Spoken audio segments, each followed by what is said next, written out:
Hello folks, just a quick video for you today. Now I brought in this outdoor rug which has been left outside for far too long. I put it out in the summer of last year. It's now January 2023 and I really should have brought this in before we got all the bad weather, but I just left it, forgot about it. It got covered in leaves, it got covered in snow, it was always wet. So it just got left out there. So as you can see, it's gone green.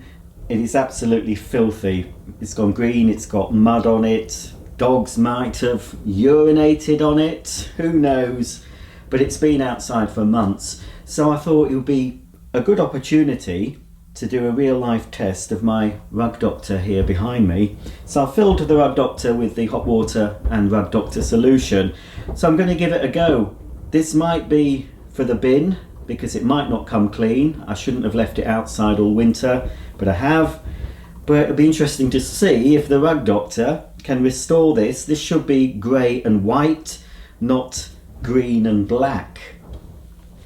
You can see here a cleaner area of the rug, but that's because I had part of my outdoor sofa over this, so it was protected somewhat from the elements. But even this cleaner part should hopefully look a lot cleaner when I've finished using the Rug Doctor. But what I'm not sure about is, can I remove the green from the rest of the rug? Well, without any further ado, let's fire up this bad boy and see if it's going to clean this filthy outdoor rug.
Well, the Rug Doctor has certainly made a dent in the dirt on this outdoor rug, but it's this green that it's not removing. It's removed some of it. This is the sort of green you'd get on your stone paving, on your concrete, the sort of thing you need a chemical or a pressure washer to remove. But it's had a good stab at it, and if we look in the tank, that is full of mud. Look how dirty that is. None of my carpets in my house have ever been that dirty. So I'm going to persevere. What I might do is pre-treat this with some stain remover from Rug Doctor, some oxygen based stain remover. But if that doesn't work, I think I'm going to have to bring out the big guns and put some dilute bleach on this rug. I think it'll take dilute bleach, but if it doesn't, it wasn't expensive, I'll just have to buy a new one next season. But I think certainly the green should be removed by dilute bleach, and let's hope that the rug isn't damaged by the bleach solution. So I'll empty this out because it cut off, meaning it was full. So I'll empty this down the loo, refill it with hot water and solution, but first I'm just going to spray on a bit of pre-treatment spray first. I didn't have any oxygen based stain remover left, so I have gone ahead and sprayed some dilute bleach on the rug, but also in the tank I've put some oxy powder, the sort of stuff you use in the washing machine. I've put a scoop of that in with the Rug Doctor solution and the hot water. So This has been soaking in the dilute bleach solution for about 10 minutes. So I'm going to see if we're going to get an improvement now that the bleach has started to work.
Well folks, I think that's the best I can do for this video. The Rug Doctor, in combination with the Rug Doctor cleaning solution and diluted bleach, has got most of the green off this outdoor rug. But yeah, there's still, especially this area here, you can see it's quite dark. That was the worst area, but the main area isn't too bad. What I think I'll do is let this dry, and then in the summer I'm just going to spray this liberally with mold and mildew remover and just leave it to dry in, and I think that may get rid of these really stubborn dark bits. If you've enjoyed this video, please give it a thumbs up, and if you're in the market for a new carpet or floor washer, check out my playlist where you'll see that I've demonstrated and reviewed many different types of machine. So that's it for now. Thanks for watching, and I'll see you all very soon. Bye for now.